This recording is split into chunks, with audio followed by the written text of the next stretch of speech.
Arratsaldeon. Eskerrik asko ona gerturatzearren, baita ere pantaiaz beste aldete ikusten ari direnei, grabatzen gaurko saioa.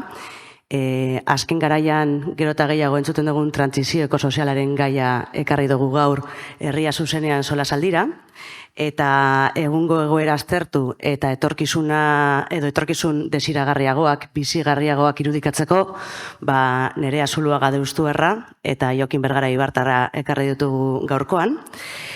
Biek mugimendu sozioetatik eta akademiatik datoz, eta biak uztartzen dituzte, baina, banan aurkeztearren, Nerea soziologian graduatua da, eta egun doktoretza tesia bukatzen dabil, hirugunetatik landa eremura bueltatu direnean bizitzak aztertzen, Ekopol taldeko kidea ere bada, eta egun mugimendu ekologistan ere parte hartzen du, jauzi ekosozialean, eta, Jokin ere nahiko berdintxu, gizarte zientziak ikasi ditu, eta, trantsizio ekosozialaren bueltan dabil bere doktoretza tesia bukatzen. Eta berriki, Adaska Lehorrak talka ekosozialaren biharamun politikoak izenburua duen liburua argitaratu eta herri ibili zara aurkezten, eta baita ere Zaldibar Argituz plataforman parte hartu izan dozu. Ziur asko motz gelditu naiz eta askoz ere bestelako aurkezpen bat merezi dozue, ez da makala indozuen ibilbidea, baina eskerrik asko eta plazerra da zuek hemen izatea, bai? Eta, gaurko saioaren izenburua jarri dugu mundu posible baterantz, egungo egoera, ez dakit argi ilun, kontraesanez betea daukaguna, eta behar dugu bai etorkizun batzuk, pixkat, bestelako mundu posible batzuk ero irudikatzea, eta orduan, lehenengo galdera bezala, hori ilusatzen dizuet, bai, imaginazio ariketa bat egitea, eta, desiragarriagoak izan daitezkeen bizitza horiek edo mundu posible horiek irudikatzea, edo zuek amesten dozuen mundu hori irudikatzea. Zurekin hasiko gara, Jokin. Arratsaldeon dan hori, eta eskerrik asko entzutera hurbiltzearren. Galderari berartuz, niri benetan zaila egiten zait, mundu utopiko edo amentsetako mundu hori deskribatzea, gero beti deskribatzen badugu, gero lortzen ez dugunean, frustrazioak sortzen dira. Baina behintzat gaurko munduak zer konpondu dagoen edo bai hausartuko nintzen esatera, ez? Eta hor, lehenbiziko gauza pixkat krisia ekosozialari buruz eta hitz egiten dugunean, eta klima krisia, biodibertsitate galdera eta abar, ez horra aipatzen da, nola sortu berdintasun soziala edo aberastasun sozialaren banaketa justu bat planetaren mugen barruan, ez? Pixkat hori da galdera politiko nagusia gaur. Eta nik esango nuke, Eduardo Galeanok Latinoamerikaren zainurratuak liburuan esaten du, ez? Batzuen garapena azaltzeko, azaldu behar da beste batzuen desgarapena, ez da? Hau da, Europa edo Mendebaldea aberatsa da Hego Amerikaren eta munduaren hegoaldearen kontura, ez da? Eta orduan, ametxetako mundu horretan, igual esango nuken lehen gauza hori da, ez? Batzuen garapenak ez esan nahi izatea beste batzuen desgarapena, ez? Bai herrien artean eta baita pertsonen artean ere, ez da? Eta gero ere, ez nahi sartuko estatu edo antolaketa politiko egon beharko litzateken ametxetako mundu horretan, baina bai uste dut oso garrantzitsua dela izatea mundu bat nazioarteko lidergo sendo batekin, hau da, pixkat gaur egungo, gerra hotxen eta eskuimuturaren gorakadaren aurrean, izatea gai, ez bakarrik gure testu inguruan boterera iristeko, baizik eta nazioarteko beste kideekin eta lagunekin ere lan hori elkarrekin egin ahal izateko eta nolabait elkar babesteko, ez da? Krisi ekosozialak eskatzen duen egiturazko neurriek hartzerako orduan. Eta hor, etortzen zait asko, nik jarraitzen dut asko Gustavo Petro, Kolombiako presidente ari dena gai honen inguruan nolabait gai hau erdigunera ekartzen, ez? Eta berak esaten du, ez bagara eskerrak, ez nazioarteko eskertiarrak ados jartzen gure artean, eta hau erdigunera ekartzen, la selva se quema, esaten du berak, ez? Eta orduan gutxi batzuentzat, bunker gutxi batzuentzat geratuko da tokia. Eta, bueno, azkenik igual hor badago ere liburu bat, nik uste dut laguntzen duena ariketa politiko hau egiten, dena planeta erdiko sozialismoa deitzen den liburu bat, eta haiek proposatzen dute ariketa bat. Dena, imaginatu mundu bat, zeinetan planetaren erdia dagoen bakarrik eskura gizakiarentzat eta planetaren beste erdia gainontzeko espezie bizidunentzat, ez? Hau da, naturarentzat. Karo, horrek zer esan nahi luke, ez? Esan nahi luke gure eguneroko bizitzan haragi gutxiago jatea, agian hegazkinean eta autopribatuan bidaiatzeari utzi behar diogu, ez? Kontsumo maila nabarmen murriztu behar dugu, eta bar, baina aldi berean, ez? Askatu dezakegu denbora, aisialdirako, zaintza lanetarako, ez? Kulturarako, beste gauza askotarako. Baina jakinda, ez?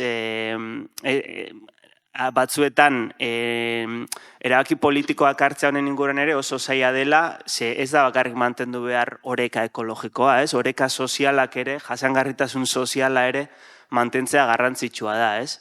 Eta uste dut beti ekilibrio zail horretan ibili behar garela. Bueno, hori izango nuke lehengo galdera. Eta Nereanena, zein da zure ametsetako edo mundua? Bale, niri ariketa hau gustatzen zait pilo bat, ez? Imaginazioa beharrezkoa dela uste dut. Eta horretan jartzea gizarte bezala oso beharrezkoa da, ez? Eta niretzako imaginazioa ariketa horietan, nik nire buruan daukadan mundu hori, konturatu naiz, inspirazioa izan dela industria aurreko gizarteak direla. Nekazalguneak, herri indigenak, gaur egun industriarik bizi izan ez duten gizarte asko, horiek dira niretzako inspirazio handiena, ez? Eta hor dauden egiteko moduak, izateko moduak, pentsatzeko moduak, horiek nik ekarren nahi ditut ona, ze mundu posible hori, nik uste dut, izango dela gaur dagoenetik. Eta gizakiok, mendebaldeko gizakiok daukagu joera, beti sortzeko, zerbait berri asmatu beharra, ez? Hori, industriatik eta garai modernetatik oso barneratu daukagu. Baina, adibidez herrietako, jatorrizko herrietan, garapena hitza ez da existitu ere egiten, ez dute ulertzen. Haientzako gizakiak duen helburua edo duen zentzua eta egin beharra delako planeta dagoen bezala zaintzea, ez? Naturak dagoen bezala eta bizitza emanda datorren bezala zaintzea eta ez sortzea. Orduan, nik uste dut txip aldaketa hori oso interesgarria litzatekeela, ez sortzea, mundu posible hori sortzea, baizik eta ja dagoenetik berriro egitea, ez? Eta nik uste dut hori lortuko bagenu, gainera bidea askoz ere errezago izango litzatekeela eta egingarriagoa ere, bai. Eta, bueno, behin hori esan da, bai imaginatzen dudala mundu polarizatu bat. Imaginatzen dut, eta hori da nik buruan dagoadana, aberatzak gero eta gitxiago izango dira, baina gero eta aberastasun gehiago ikuiko dute, eta klase ertaina edo gure bizi modua desagertu egingo dela, ez?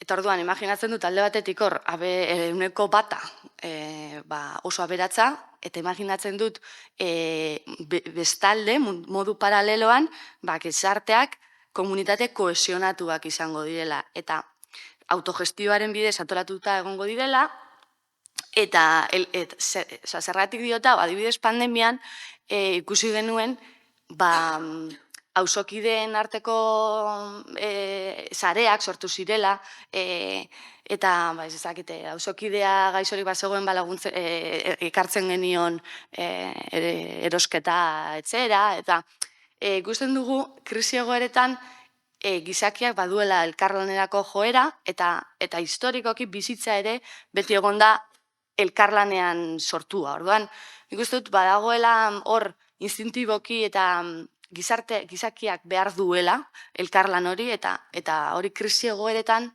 areagotu egingo dela. Errefusiatuen krisiarekin ere berdin. Estatuak ez duenean esku hartzen ikusten da zelan gizartea mobilizatu egiten den eta bademka pasa errefusiatu horiei harrera egiteko. Uste dut badagoela aukera hori, ez? Gizarteak kolaborazioan eta sendotu egingo direla. Eta bestalde, imaginatzen dut gizarte bat askoz ere gutxiago kontsumituko duena, ez dena egongo kontsumoa oinarrian. Hori alde batetik, ez delako materialki posible izango, baliabideak gero eta gutxiago egongo direnez, produktuak gero eta gutxiago, uste dut kontsumoa ez dela egongo zentruan, eta zentruan egongo direla, jokinek esaten duen bezala, bizitza soziala, komunitarioa eta politikoa. Hori da, nik imaginatzen dudana. Gainera, denbora, betetzen badugu harreman komunitarioez, familiarrez, zaintzaz eta kontsumoa eta produkzioa ez den beste dimentsio horietaz, gainera nik uste dut asebetetzea askoz ere handiagoa dela. Eta asebetetzea da askoz ere handiagoa eta gainera ez da behar inpaktu ekologikoa askoz ere txikiagoa da. Osea, dira praktika batzuk, denontzako onurarako datozenak. Eta, gero sartuko naiz, baina imaginatzen dut gizarte askoz ere, ez industrial bat. Industria asko murriztuko den, eta batez ere Euskal Herrian, asko murriztuko den gizarte bat imaginatzen dut ere bai. Oso ondo. Nik ez dakit, zuei pasatzen zaizuen ere bai, baina niri gero eta termino gehiago entzuten ditugu, krisi ekologikoa, krisi ekosoziala, eta iruditzen zait, gero eta gehiago erabiltzen ditugula, baina ez dakit guztion pertsepzio berdina den, edo guztiok irudikatzen dugun berdin termino hauek, bai? Krisia edo krisiak, ez dakite krisian izkoitz baten sartuta gaudela era esaten dute, orduan, gainetik badabe bai, eskatuko dizu eta apurtxo bat ezberdintzea krisi ekosoziala eta krisi ekologikoa, bai? Orduan, ez dakit nerea zuri pasatuko ditzuz ditza, zuretzat zer da krisi ekologikoa edo zer egiten dio aipamena krisi horrek?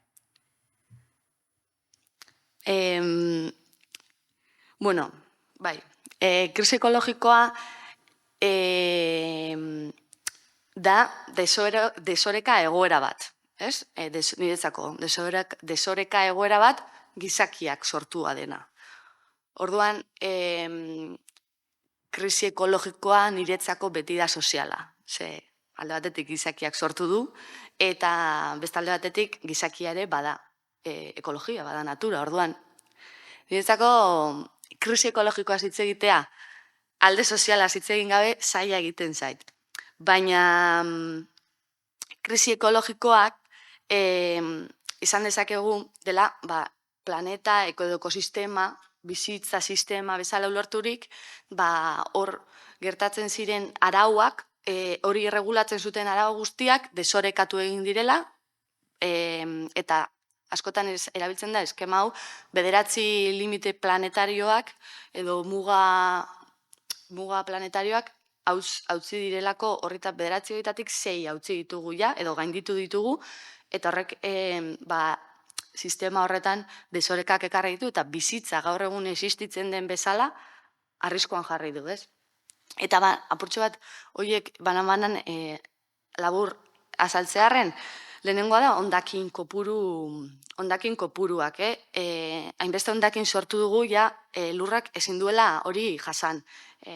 Gure kontsumo desordenagailuak, India da gure zabortegi, gure elektrodomestikoen zabortegia. Han daude, ez dakit ze tamainoko lekuak elektrodomestikoz beteta edo itsasoko plastikozko irlak eta bar, ez? Lehen ekonomia zirkularra zen, eta erabiltzen zena berrirok erabilpen bat zeukan, ezen sortu eta gero 4 urtera bota edo.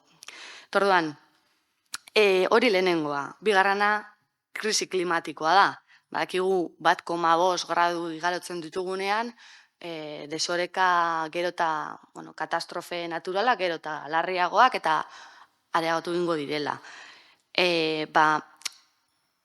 Munduko Meteorologia Organizazioak dino hurrengo 4 urtetan igaroko dela eta seguramente aurten igaroko dela limite hori. Eta IPCC-ko ikerlarien 80%, IPCC da gobernuen arteko mundu mailako ikerlari klima eta aldaketa klimatikoa ikertzen duen talde bat, ikertzaile talde garrantzitsuena. Eta uste dute, 2100 urterako, hemetik 70 urtera, gu bizirik egongo gara, espero da egun, 3 gradura helduko garela. Osa, 3 graduko aldaketa da glaziazio garaitik gure garaira egon zen aldaketa. Glaziazio, imaginatu, zenbat aldatu daiteken planeta.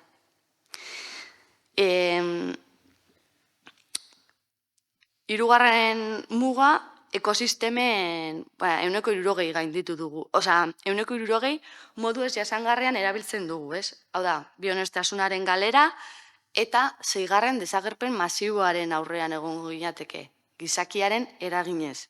Osa, desagerpen masiboak ez dakitzen izuk izan bat izan zen dinosaurioena. Osa, maila horretako desagerpenak eragin ditugu.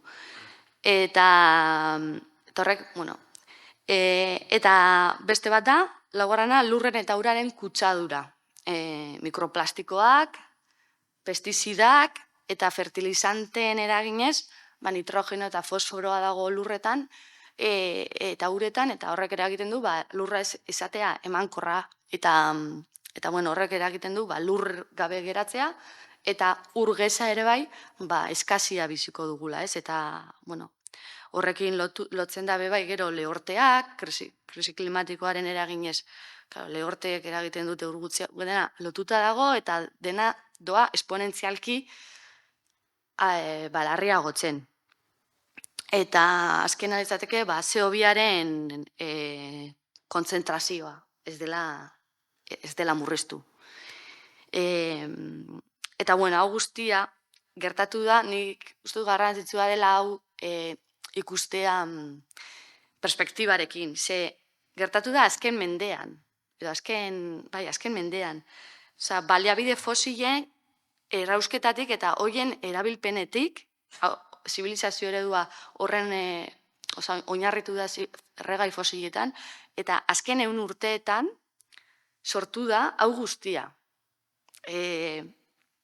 Eta zingo da berriro errepikatu zibilizazio eredu hau. Orduan, garrantzitsua da gizarteak dimentsio etiko hori ere buruan edukitzea. Orain arte, azkenengo 50 urteak bizi izan garela gure aukeratatik haratago, ez? Bale, zu dinozu krisi ekologikoa sozialare badela, gizakiok sortu dugulako dela, baina ez dakit beste gainontzeko krisi sozialak ere lotu aldiran krisi ekologikoarekin, eta orduan ez dakit jokin zuk zelan irudikatzen duzun krisi ekosozial hori. Nik igual konpartitzen dut nereakin, ez, nolabait ezin dugula bereizi gizartea, ez, bere baldintza materialetatik, eta esan duen guzti hau dala ere krisi ekosozialaren parte, ez? Baina nik igual arreta jarri nahiko nuke gehiago gizarte harremanetan eta ez, gure klase sozialen arteko harremanetan, harreman geopolitikoetan eta abar, ez, kontatu dugun guzti honek ez ditu ondorio berdinak, ez? Bazara europearra eta txuria, edo bizi bazara Indian, edo bizi bazara favela batean Brasilen, ez da? Orduan, gogan dut, hau ondo azaltzen duen pintada bat ikusi nuela Parisen 2015an egin ziren akordioetan, eta egon ziren hola istilu batzuk eta kalean, eta gertu ziren pintada batzuk esaten zutenak krisi klimatikoa pobren aurkako gerra bat da, ez? Eta, claro, hau interpretatu daiteke bi modutan. Batek esan dezake, pobren aurkako gerra bat da, debekatuko dutelako dieselaren erabiltzea, ez dakit, sekulako inflazioa etorriko delako, eta eta nolabait gizarteko klase bajuenak izango dira kaltetuenak, edo interpretatu daiteke krisi klimatikoa pobren aurkako gerra bat da, ze horrela jarraitzen badugu, ondorioak ez bakarrik ekonomikoak, baizik eta mundu mailan, ez da, klimakrisiaren ondoriorik larriena jasango dituzten herriak dira hegoalde globalekoak, ez? Eta hortxe dago paradoxa, hain justu ere, klimakrisia edo krisi ekologikoa sortu ez duten gizarte horiek izango dira presori garestiena ordainduko dutenak edo ordaintzen ari direnak jada, ez? Eta hor dago adibidez, itsas mailaren igoerarekin, badaude Asian milaka kilometro urrazpian geratu daitezkenak, edo hori ez, Amazoniaren ziklo ekosistemikoak apurtzen badira, erre egin daiteke oiana, eta hori Hego Amerikarentzat katastrofe bat da, ez? Eta, bueno, nik zentzu horretan interpretatzen dut gehiago krisi soziala, ez? Nolabait sortu dugun zibilizazio eredu honetan, erregai fosilen emaria beharrezkoa da, hau da, iturri agortezin horretatik urre beltza ateratzeak lagatzen bazaio, oreka, sortu dugun oreka ekonomiko eta soziala eta garapen eredua ere, hausten da, erditik.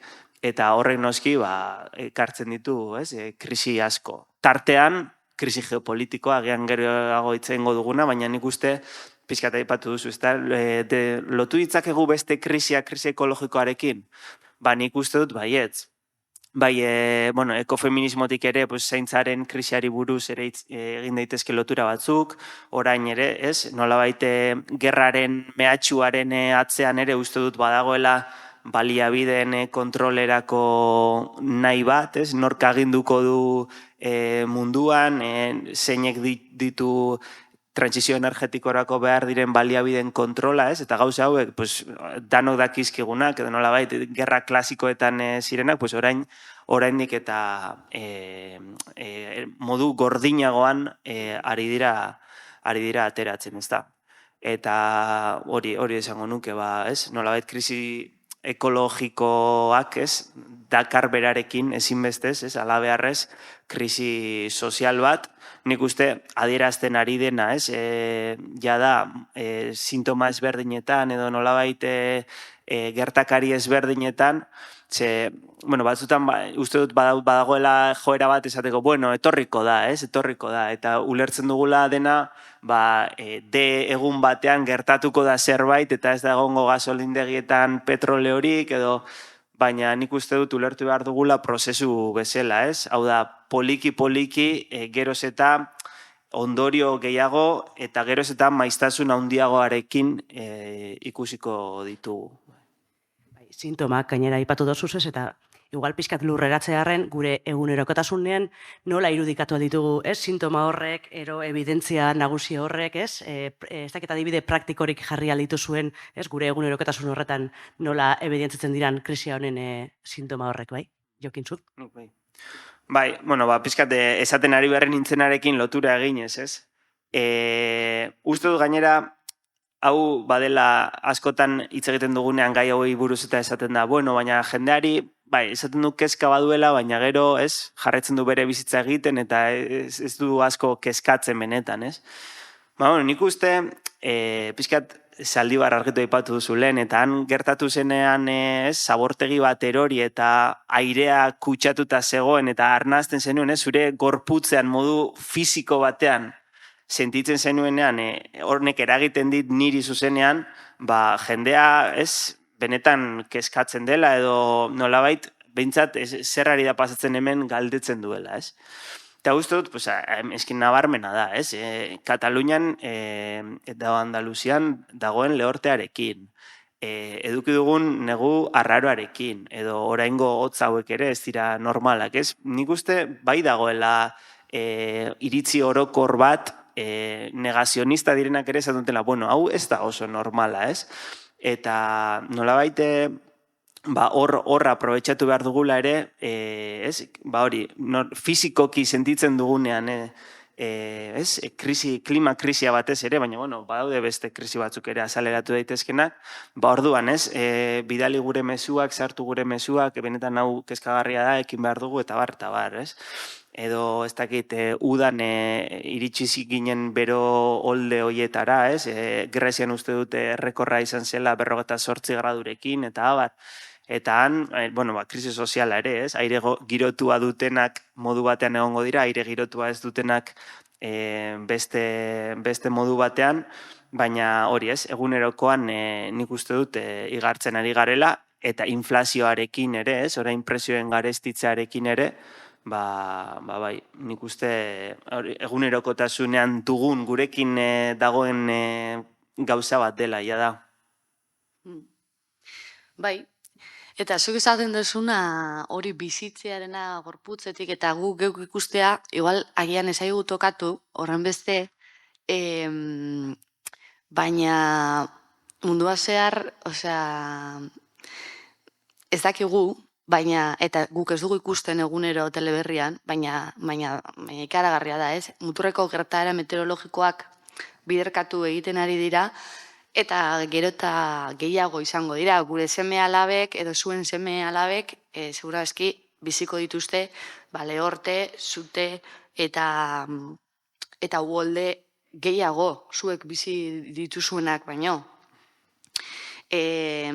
Karo, lehorteek ikusi dugu gure nekazariek usta galerarekin sufritzen dutela, ez? Gero usta barik geratzen dira, edo aberei zer janez, bedar barik geratzen dira behiak, eta gero akatu behar dituzte behiak, ez dokate zelan elikatu, eta hori hemen gertatu da, ja. Eta segurazki, baserritar txikiak, horiek dira gehien sufrituko dutenak eta lehenengo sufrituko dutenak. Gertara meteorologiko hauen ondorioak, ez? Baina uholdeak ere bai, uholdeak gaur guraldian esan dute eta uholdeak egon Europan zehar aurreko udan zelako uholdeak egon ziren Europa guztian zehar. Eta Italian, baina uholdeak inoiz egondako uholdeak eta, karo, horrek ekartzen du heriotzak edo jendea desplazatu behar izatea beste herri batzuetara. Gure kasuan, badaude ikerketak eginda, Euskal Herriko kostaldean herri batzuk desagertuko direla, uraren igoeragatik. Eta herriberetako auzo asko ere bai, uholdeak eta uholdeak azkenean ere bai desplazatu egin beharko dira. Eta hemen zuteak ere bizi izan ditugu. Baina, adibidez, Portugalen, ondala 2019an uste dut, Lerian hor egon zen kriston zutea, hil zen jendea, eta horko 4 gaztek edo 6 gaztek eraman dute Europako tribunalera euren estatua por inacción climática, zer egitegatik, eta hor daude juizioan, eta holako juizioak ari dira areagotzen eta irabazten dituzte, kasu askotan, ez? Floridan ere, gertatu izan dira, ez? Txe gertatzen da, momentuz deslokalizatuta daudela evidentzia horiek, edo sintoma horiek, eta guk, egia da, guk momentuz sentitzen dugula burbuja batean gaudela oraindik, baina arriskua holako gauzak gertatzeko eta gu ere bai momenturen batean erbestera joan behar izateko, hor daude, ez? Ez bada urte batean edo bestean izango da. Eta bueno, esan nahi nuke ere bai, Jokinekin lehen esan dauela zelan sozialabe oso, krisi ekologikoa sozialabe badala, hiru herrialde arrisku handienean daudenak dira Somalia, Siria eta Txad. Somalian egon dira, krisi humanitarioan daude lehorteengatik. Afrikan 1000 pertsona hil ziren zikloi baten ondorioz. Australian ere, orain dela 2020an, milioi hektarea erreziren. Osa, iaia lurraldearen erdia. Eta, bueno, horrela jarraitu dezakegu, eta gunen batean, probablea da guri tokatzea, olako batek, ez? Eta hori, bueno, larrialdi klimatikoari dago kioner. Baina, bueno, presioetan ere, gure egunerokoan momentuz bai ikusi dugula presioek gora egiten dutela, erregaiaren presioa gora, olioa, ez, lehorten gatik, bueno, ez da egon ustarik, eta orduan olioa, goratu horri da presioa, eta guk hori gune egunerokoan ere biziko dugu, zelan elikagai batzuk garestetuko diren, material batzuk garestetu dira, eta orokorrean, hori bizi izan dugu ja dagoeneko. Bai, egoera ez da erresa, ez da? Aipatu dozuzuk ere lehen, IPCC-ak zesaten daben, ez? Bederatzi mugetatik zeia gainditu ditugula, gero eta ageriagoa dabe bai, pobretzero kortu bat gertatzen ari dela mundu mailan, baina, nahi dugu pizkatxo bat etorkizunera begira eta zirrikitu batetik begiratu, eta bestelako mundu posible bat zean da posible da, ez? Eta orduan, ez dakizuek zen neurri hartuko zenituzken honi buelta emateko eta beste norabide bat emateko munduari. Ez dakite Nerea nahi baduzu zukasi? Bueno, vale. Ni hezkuntzatik natorrenez, bai uste dut garrantzitsua dela herritar kontzienteak, herritar sensibleak estea, eta etorko diren aldaketei, alik eta modu kohesionatuenean eusteko, edo aurre egiteko. Eta, asignatura transversalak edo asignatura bakarra honen inguruan eta gai ekologikoen inguruan hori beharrezkoa da, eta ez dago oraindik, ez? Bestalde, gizarte zibile, baditut hemen hainbat neurri, baina bai uste dut garrantzitsua dela mugak, ez? Mugak jartzea, zergak jartzea, eta apur bat hastea mugatzen eta normatibizatzen, eta batez ere gehien kutsatzen dutenei, ez? Enpresa kutsagarrienei, hoiei zergak jartzen joan, produktu kanpotik datorzen produktuei, produktu ez jasangarriei hoiei ere zerga jarri, eta horrek egingo du produktu horien populartasuna edo jaistea, garestiagoak izango direlako, eta horrela hemengo produktuak apur bat orekan egongo dira, eta zergak jartzea produktuei, kontaminatzen dutenei, enpresei aberastasuna birbanatzeko, murriztu mugikortasun beharra, ez esatea benga, ezin duzue kotxe erabili, ez. Osea, organizatu behar gara modu batean mugitzearena ez dena hain beharrezkoa, ez? Lanbideak eta bizitzaren lekua eta lan egiten duzun lekua, alik eta hurbilen egoten, eta alternatibak jartzen ere bai, ez? Mugikortasunari, ez bakarrik debekuak, baizik eta alternatibak. Lanaldia murriztea, nik uste dut hori beharrezkoa dela. Osea, ez badugu hainbeste kontsumidu behar, ez badugu hainbeste produzitu behar, oazen lanaldia murriztera denbora eukitzeko, beste bizitzako, beste dimentsio guztiak aurrera eramateko. Zaintzarako, afektuetarako, bizitza politikorako, komunitariorako. Ondasunak komunalizatzea, lurrak komunalizatzea, basoak komunalizatzea, ez privatizatzea, ez? Adibidez, kotxea, zergatik eki behar dugu bakoitzak kotxe bat, zergatik eki behar dugu bakoitzak lavadora bat, dena bakoitzak bat, motosierra bat, eta azkenean, motosierra erabiliko dugu, bastean hilean behin igual. Ez da, zentzu gehiago daukagian, gauza horiek modu komunitarioan eukitzea eta konpartitzea. Azkenean ez dugu behar hainbeste, ez dauka zentzurik, ez? Hobeto da, gehiago konpartitzea eta produktu gutxiago eukitzea, ez? naturari izaera juridikoa ematea. Haren eskubideak hobeto defendatu ahal izateko. Gaur egun natura da bizirik gabeko guretzako gauzak, baliabideak ateratzeko zeozer errez, baina natura juridikoa, izaera juridikoa ukitzea. Eta nik uste dut garrantzitsua dela, bai, egia esatea. Lehenengo neurri esan berko litzateke egia esatea. Eta gai hauek sozializatzen hastea, ez? Eta nik uste dut hori bai dela politikaren erantzukizuna. Eta gobernu buruen erantzukizuna neurri handi batean, ez? Ez baduzu jendea jakinaren gainean jartzen, nola nahi duzu gero zure neurri horiek edo neurri horiek babestea. Eta, uste dut lanketan dagoela hori egiteko, eta borroka kulturala ere bai, ez? Borroka kulturala, baina, neurri bezala ez dakite esartuko nuken, baina, horretziko dut bai. Ez dakit jokinzuk beste neurri batzuk dituzun?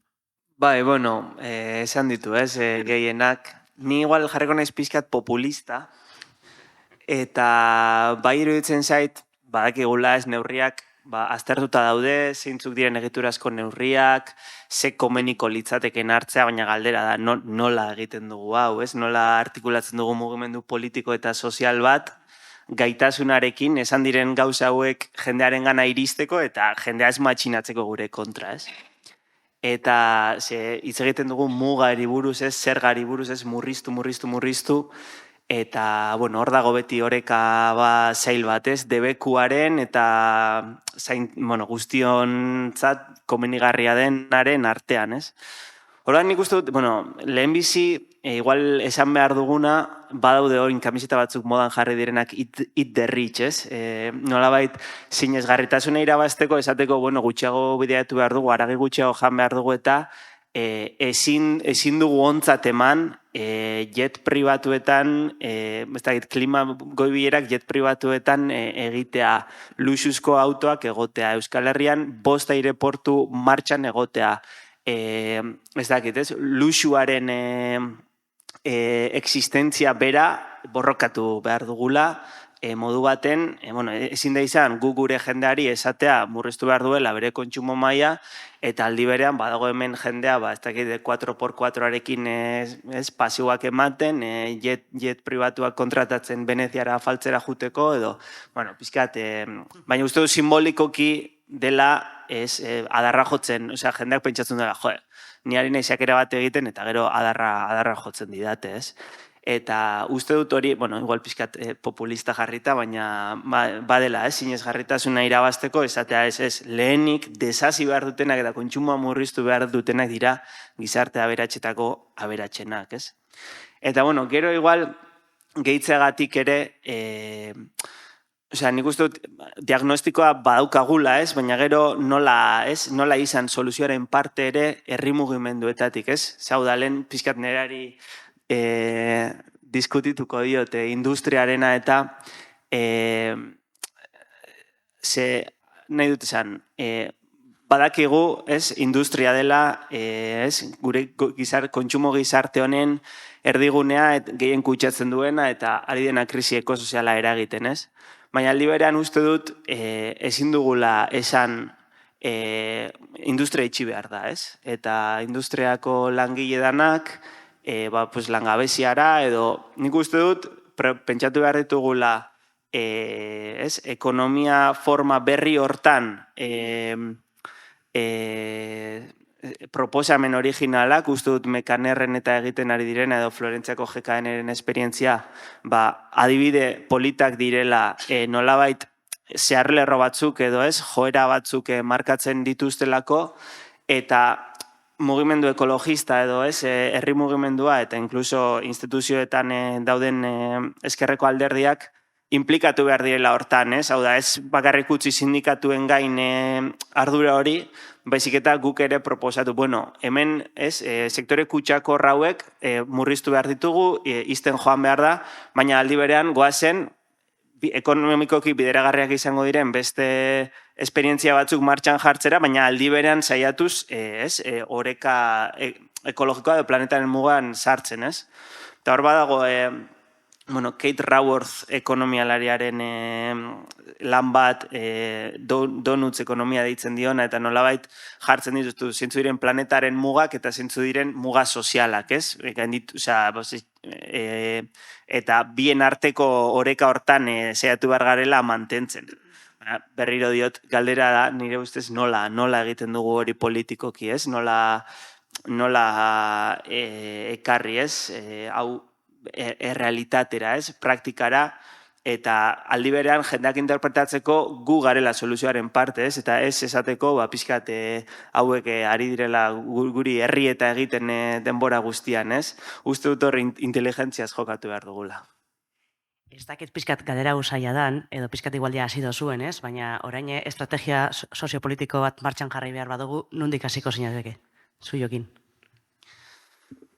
Bueno, pixkat esaten ari naizenetik, eta baita ere pentsatzetik ez gaudela bakarrik honetan, ez? Hemen honi buruz hitz egiten, hau da, jende asko dago kezka honekin, jende asko dago antolatuta, batez ere Europan izugarria da gai honek hartzen duen zentralidadea mugimendu sozialetan eta eztabaida politikoan, eta uste dut, lehenik eta behin,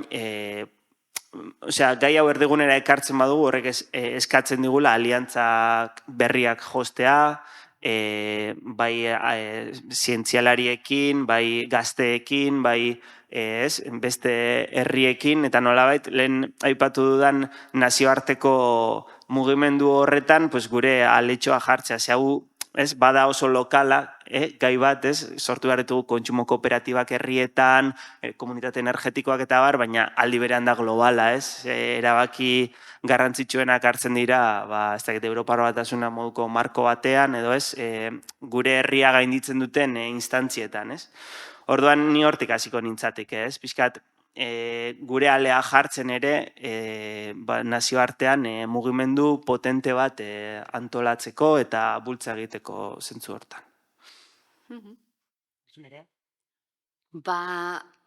Lehen aipatu dut mugatzearena, zergak jartzearena, eta nik, ez bada lehenengoa, baina lehenengotarikoa jarriko nuke mugatzearena. Mugatzea, politika publikoen bidez, ezin dugulako itxaron, ez? Ezin dugu itxaron aldaketa kulturalagon arte, ezin dugu itxaron, aldaketa kulturalak behar du denbora asko. Eta itxaron behar badugu jendeak desiatu arte eta jendearen kontzientzia ekosoziala zabaltzen dener arte, berandutu egingo zaigu. Eta nik uste dut, mugatzea politika publikoen bidez, automugapenarekin batera bultzatu behar dela, ez? Izan behar da goitik berako borroka bat, baina betik gorakoa ere bai, ezin da geratu hor, ez? Izan behar da, nik uste dut biak elikatzen joan beharko direla, ez dagoelako denborarik. Bestela, pazientzia aukiko bagainu eta denbora, esango nuke, itxango dugu apur bat, ambientea hobeto dagoen, azteko muga jartzen, baina, esango nuke, biak batera joan beharko direla. Eta, horrekin lotuta askatasunaren ideia ere bai joan beharko da aldatzen. Gaur egun oso zaila da esatea, kotzea erabili dezakezu, ez dakizema kilometro, edo ez dakizema litro gasolina hilean. Ez? Hori, gaur egun, oraindik hartzen delako askatasunaren, ostras, zer egiten ari dira honek, komunistak, no sega, ez? Askatasunaren definizio bat, berri bat asmatu beharko da, eta horregatik dinot, borroka kulturala betik ere bai eraman behar dela, ez? Askatasuna ez da nahi dudana egitea. Hegelek esaten zuen, askatasuna dela zer behar dugun jakitea. Eta Montesquieuek esaten zuen askatasuna dela egin beharrekoa egitea. Eta ez egin nahi duguna egitea, ez? Orduan, askatasunaren ideia oso garrantzitsua. Gainera gaur irratian etorren ezen zuten hori, zeren arira zan, muga hori, zerena? Ez dakit, baina esaten zuten, presa gaude oraindik, eta oraindik gaude momentu horretan, baina heldu beharko da, momentu bat hori eztabaidara eraman beharko dena, gizarteratu beharko dena. Ezin gara egon denbora guztian galdetzen ez, eske gizarteak ez du askatasuna, ez du horrela ulertzen, eta ez, aproba bultzatu behar da politikatik. Eta industriarekin ere nik uste dut berdina gertatu behar dela, ez? Gaur egun industriari gabeko gizarte bat da como imposible. Uste dugu, karo, ohitu gara industria berdin ongizatea formulara. Azkenengo, 60 urtean hori izan da gure ongizatearen oinarria. Baina azkenengo 60 urteak izan dira. Eta munduan, badaude ere bai beste modu batzuk, ez dakit, Butanen, Bolivian, Ekuadorren, ongizatea beste modu batean ulertzeko industrian oinarritu barik, ez? Ez dinot, industria desagertu behar denik, ez da gutxiago ere. Adibidez, osakidetza gaur egun existitzen bada, da industriak sortzen duen aberastasun edo diruagatik. Klaro, eske, birpentsatzea beste ongizate eredu bat, ze oinarrirekin, ze hori lan handia da. Eske, klaro, ez da gauza erreza, baina nik uste dut bai behar dela trantzizio bat beste ongizate eredu batera. Eta hor sartzen da, industriak pisu gutxiago eukiko duen gizarte eredu batera. Baina ez dut ezinezko ikusten, ez da gutxiago ere. Osa, ni bastante positiboa naiz horretan. Eta, horrez gain, lehenengo gauza gengo nukeena, edo lehentasuna emango niokena izango litzateke lijadura burujabetzari, ez? Uste dut hor dagoela bide bat oso polita izan daitekena eta balio dezakena herri gisa berriro lurraldeari lotzeko. Eta hor herri gisa kohesio bat izateko lurrarekin gure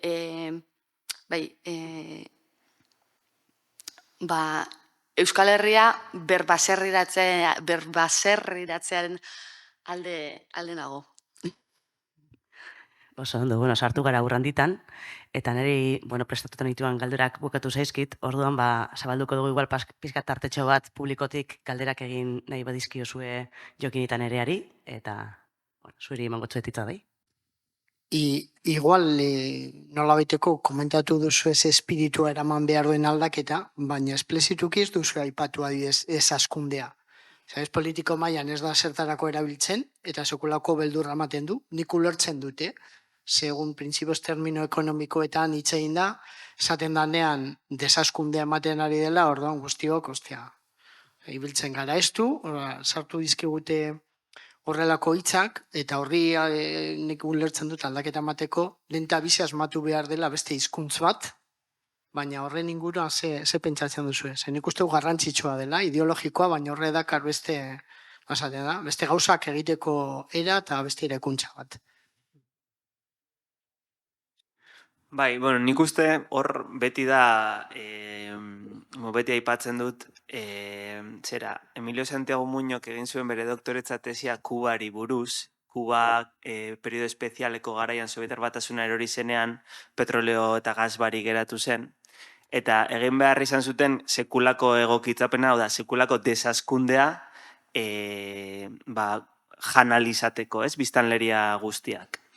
Eta ateratzen ditu ondorio batzuk, bat da lortu zutela, produkzio agroekologikoa biderkatzea, nolabaiteko autosufizientzia maila bat garatzea, bi herriak asko sufritu zuela prozesu hortan, eta 3 hori izan zela posible hauteskundeak irabazi behar izan ez zituen sistema politiko bat zegoelako Kuban, ez? Eta honekin esan nahi dudana da, ez daukat erantzunik, baina gure realitatea pentsatzean, pentsatu behar dugula, oso garrantzitsua dela botere politikoa edukitzea, ez? Eta nola egin, ez? Nola esan jendeari, hori ez mugatu behar garela edo desasi behar garela, jakinik, ez? 3 urte barru edo, ez? Berriro hauteskunde leian sartuko garela eta arerioak esango dizula, zuk nahi duzu, ez? Pobrezia eta kobazuletara buelta eta horrelakoak, ez? Horeka oso komplexua iruditzen zait eta uste dut hori dela nervio nagusietako bat, ez?